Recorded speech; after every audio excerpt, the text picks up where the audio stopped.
Hello, in this video I will show you how to make call, receive or reject call on a Watch 8 Ultra, T800 or C800 smartwatch.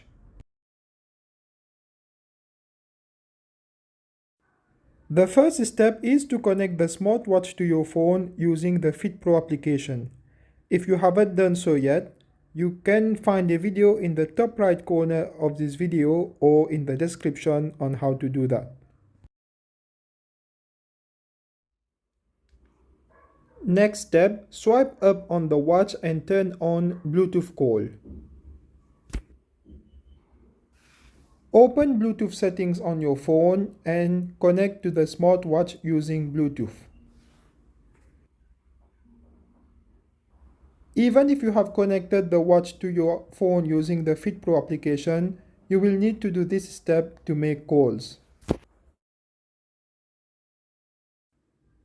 As you can see right now, I can make call using the smartwatch.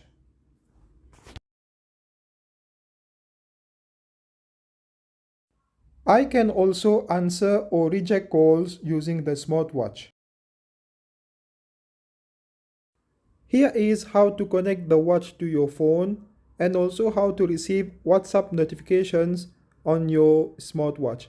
Thank you for watching this video and please subscribe to my channel.